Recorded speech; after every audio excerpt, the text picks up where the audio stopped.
Kate the Great, Kate the Conqueror, doing whatever to get through obstacles. She got a pocket full of love, some faith in a hug, and a little bit more than an ounce of dope. Kate the Great, Kate the Conqueror, doing whatever to get through obstacles. She got a pocket full of love, some faith in a hug, and a little bit more than an ounce of dope. 1, 2, 3, 4, 5, 6, 7. Kate never had to be anything but herself. Great, brought the dopeness with a new YouTube feel. In front of the camera, you know that she keep it real. It's about time. What's up? What's up? What's up? What's up? It's Kate.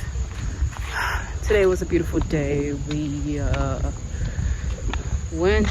woke up, we worked out, and then we left the house. We went to different food places and ate food, and we had used a lot of coupons because coupons are amazing. And yeah, it's just been like a lot of spiritual warfare, doing the things that you want to do versus doing the things you need to do. Today we did the things we wanted to do because are we in a place to be eating out? Absolutely not.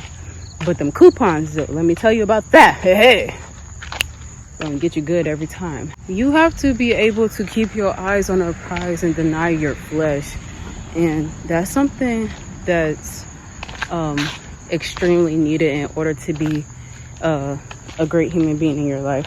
Like, I think we get so like caught up in the celebration part. We're like, oh, we did that one great thing, we don't have to be disciplined anymore. No, baby, it's about the silence discipline, the hard work, the putting in the hard work, the tears, the fighting, and keep contributing to that in order to be where you want to be. You know what I'm saying? And I just have a whole lineage that I have to go hard for. I have to be able to heal the things that my parents didn't heal, that my parents' parents didn't heal, do the things, heal the things, and people are not seeing that. They seeing it, oh, Kate's not eating, oh, Kate's starving herself, or Kate's not taking care of herself. Hell no, cuz it's some real hard work that needs to be done out here, and I have something to prove. I have to say, hey, like, this could be done without like having to, you know, like go get these surgeries and things like that.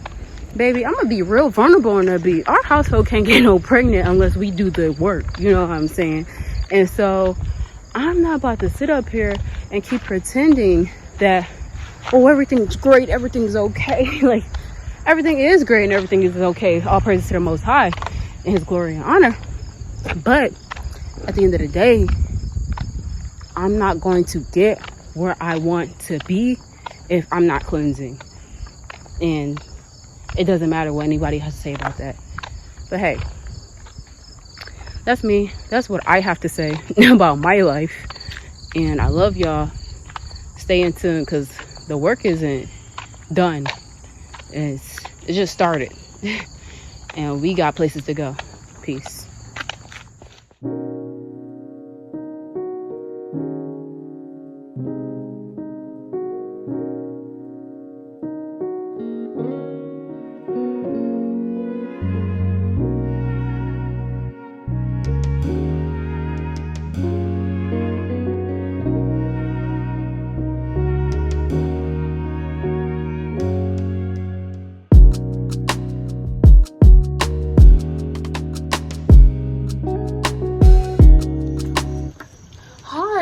Welcome back to the Mundane series, part 2. I am Kate the Great. I'm Shy the Alien. Okay, and today we're talking about gratefulness.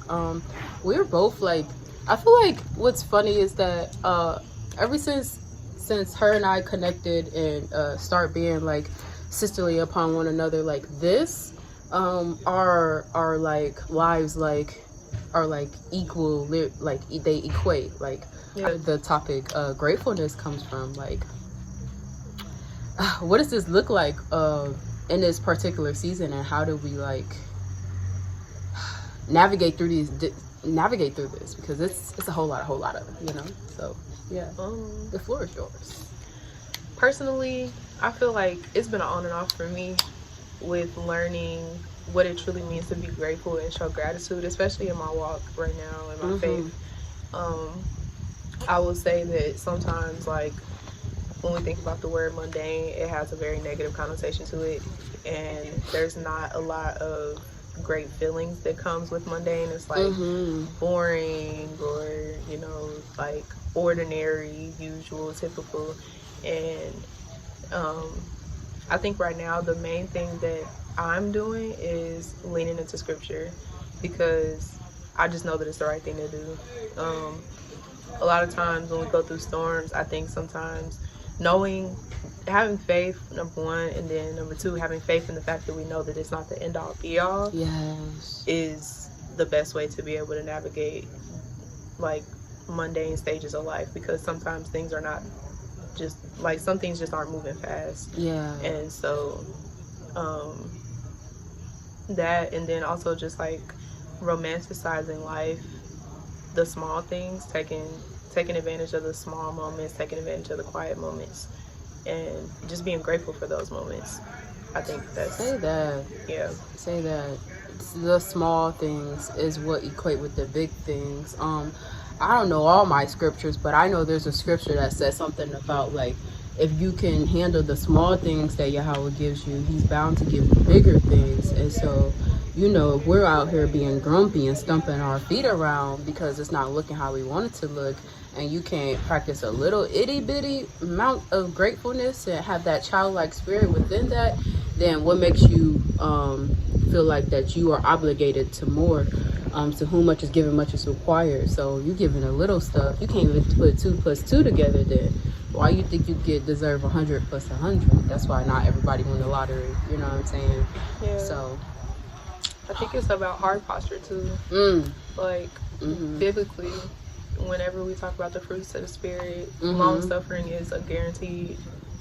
It's something that you're gonna have to encounter, and so sometimes it's hard to go through the hard days, the slow days, the boring days with anything else other than, like you said, like feeling grumpy, like nothing's going on, or I'm bored. And I think that, like I said, like when you lean into Yahweh, he is probably the only way that you're gonna be able to get like a change of mind about that, and a change of heart about it, because it is difficult, because your expectations, especially if you experience the opposite of mundane, your expectations are always going to be like up here. So sometimes like you can have really, really high highs with like a bunch of excitement and stuff, and then sometimes you go to a crashing halt, and it's hard sometimes to not like take it with a grain of salt and be grateful for that. I think it takes a lot of biblical pruning, because you just learn how to take things gracefully once you read the different testimonies in the word, and it makes it easier for you to take those times with a smile, and or at least even if you're not taking it with a smile, knowing that that's a spiritual thing, because you have scripture to back up that these things are going to happen. So I might as well do it with good judgment. I might as well do it with good character and a good heart posture. Taking it cheerfully is just so important. It's just so important. Like it's the best way to prevent you from crash out, as the young folks say, because you can't take nothing cheerfully, man. You got like, you're living somebody else's dream, like first and foremost, and then also you're also living past self dream too. Like, like there's so many lived prayers that we're literally living in. It may not look like how we want it to look like, but that's one of our humbling moments where we have to understand that we have to stay in the child's place and just be able to take it all cheerfully, because I think humbling is a good word to describe that. Humbling. Because it ain't nothing more humbling than remembering that you have to stay in a child's place when it comes to dealing with what Yahweh gives to you. It is humbling. I also think I saw a lot, like my TikTok algorithm is very like it's gonna clock me all the time. Dude. So I kept seeing the same things back and forth about pruning, preparation, and redirection. So just pruning you for the next season, preparing you for the next season, redirecting you from something. Like, you might have been going in a direction that you weren't supposed to go in, and it might have seemed very exciting, and now you're going in this direction, and everything just seems kind of slow paced, and you want to resist against it because you don't understand what that feels like. You're not comfortable with that feeling. The whole time you're being protected from something because, you know, that probably just wasn't the route that you were supposed to go down. That's not where you were supposed to be. And it is a very humbling experience because, like, you know, sometimes like a kid, they'll be running, they'll be going super, super fast. And then, like me, whenever I tell my child to take a break, I'll tell her to sit down. I'm like, hey, take a seat. Like, your heart is beating really fast. Like, just slow down. You know, just take a break. It's humbling because, you know, you'll get ahead of the program, and you're not supposed to be ahead of the program. Like, you're supposed to be getting like a light to your feet.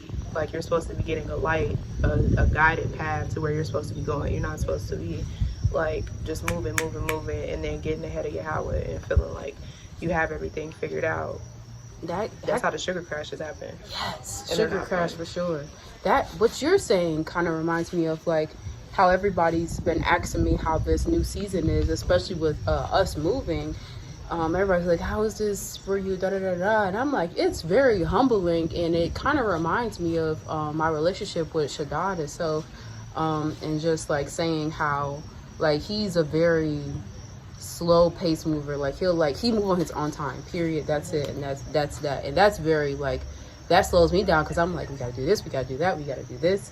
And that's how like me and Yahweh has been moving lately. Like, we're like been taking our time into this walk because me like moving ahead of him, I feel like you ever see I don't know if you ever had brought one for Liana, but like also like get those what are they called, those leashes that they have for kids with the book bag ones. And I feel like Yahweh has me on leash. He's like, I didn't tell you to go over here, so I'm about to pull you back, or we about to continue walking together. Because like me trying to outrun him. You gotta learn how to pivot because there's gonna be those times where you get too far ahead and you weren't going in the right direction. So it's humbling because it's like you getting your hand tapped, like, hey, get back. You know, like like you're reaching over here. And he's like, don't touch that. That's not for you. You know, that's not the direction that we're going in. You're getting ahead of me. And it's humbling because it's like, oh.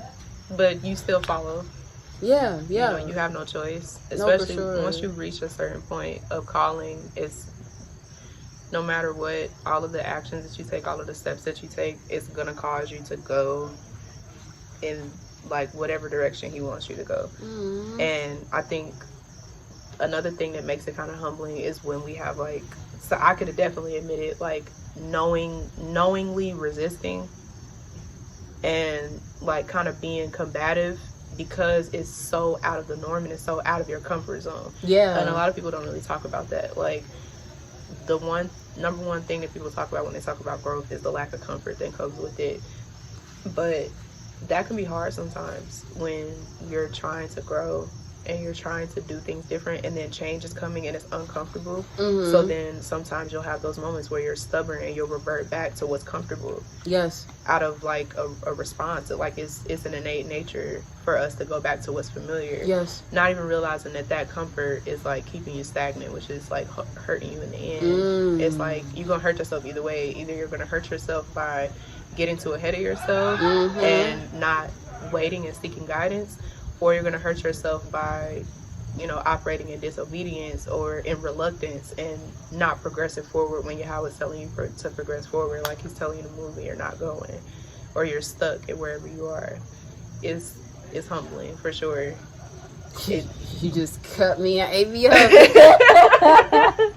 I ate myself up, definitely. Like, it's hard, but I will say that it's comforting to know what you're getting yourself into, because when we read the word, it's like you just hear nothing but testimonies, like testimonies from people who are talking about endurance, strength, perseverance, making it through these hard times, long suffering, amongst the other fruits of the spirit. So it's not like, you know, we're glorifying it or anything, but it's just like putting it out there on Front Street just so that you know, like, hey, there are going to be times where there's gonna be trials and tribulations, and storms will come, like, in the midst of this. Like, it's not peaches and rainbows, you know. So I definitely think that that's been the most humbling thing about this mundane stage of my life, because I took that zeal and I was like, just like, I had my best foot forward, you know, like you said, like, you get excited, you on the leash, and even though you on the leash, it's like, oh, I know where we're going, you know what I mean? Like, yeah. And it's like, you know, sometimes you get too ahead of yourself, Man. or sometimes you just like be so caught up in that zeal that, you know, you, when that long suffering comes, or when that mundane season comes, or when the hardships come, it kind of hits you a little bit harder because you haven't experienced it yet. Like, I had took it to Howard, and I'm like, hey, you know, I'm gonna be honest with you, because this is how I feel. I feel like I'm going through a hardship right now in my walk, and this is my first hardship in my walk, and it's causing me to be like very opposite of what I've been so far. Yeah. Even though I've been excited about how transparent you've been about the hardships, I'm facing this hardship, and it's hard. Like, yes. I don't know what to do. I don't know how to feel, but, you know, things are just not like it's, I'm so bored. I don't know if I'm supposed to be feeling this way. Like, why am I so bored? Am I doing what I'm supposed to be doing? Like, am I where I'm supposed to be? Like, are you expecting more from me right now? Like, why do I feel uneasy? Like, but I think, like, you hit the nail on the head when you said, like, he's slowing you down. Yes. It's saying, hey, got you back on that leash, I need you to lean back into me, because you were starting to get, you know, ahead of yourself. You were getting ahead of the program. It's humbling for sure. Yeah. But I'm grateful for it, because so grateful. You know, he'll tell you, you know, after you get your head on the wrist, like, what did we learn? There's revelation that comes with it. Like, you always get revelation. So I'm grateful for that. Yeah. But, you know, bro, you gotta be grateful for, like, the chastisement. I mean, as a child, like, I used to literally hate being chastised, like, cry and be like, dang, like, my parents hate me. But the whole time they love you a lot, because then you get around friends who aren't getting chastised, and then you see, like, you reflect on your life versus how they were raised and how you were raised, and what was their outcome versus your outcome. And it's like, dang, it's not raining on no parade or, like, pointing you out, but it's like, most definitely being able to realize, like, in the spiritual realm, it reflects in the spiritual realm, because it literally says in scripture also, like, you know, you're not chastising your children, that means you don't love them. So you out here letting them run willy-nilly and however and whomever. So just also circling back to gratefulness. Dang, I getting chastised. Dang, I getting told to slow down. Dang, I have to listen and do these things in the way that I'm supposed to do it. So just gratefulness all around in this unknown, slow walking season. Yeah. And that's Yahweh, and that's how he want to work, you know? Yeah, y'all, be grateful. Be grateful. It may be mundane and real, I don't know. But be grateful. Thank you, Shy. Oh my gosh. You guys, I've been trying to get Shy on my YouTube forever, but once again, it's one of those things where, like, the Most High is like, walk where I say walk. Don't walk how you want to walk. And I'm like, okay. It's just his timing. Yeah. We have to trust his timing. We have to go when he says go.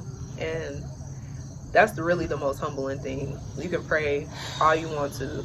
It's not going to make anything come faster. The only thing that you can pray for that, like, is, like, going to change is, you know, your heart posture on something. You cannot make it how to do anything any quicker than he was planning on doing it, because he sees things on the other perspective of things that we never see.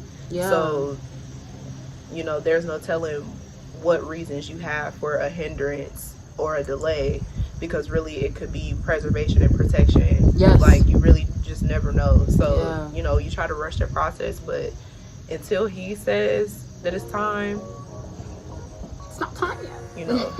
That's that piece, as I always say. I'm Kate the Great. She's Shy the Alien. I'm gonna drop her at Y'all gonna follow her. It's Kate the Great, Kate the Conqueror, doing whatever to get through obstacles. She got a pocket full of love, some faith in a hug, and a little bit more than an ounce of dope. Kate the Great, Kate the Conqueror, doing whatever to get through obstacles. She got a pocket full of love, some faith in a hug, and a little bit more than an ounce of dope. 1, 2, 3, 4, 5, 6, 7, Kate never had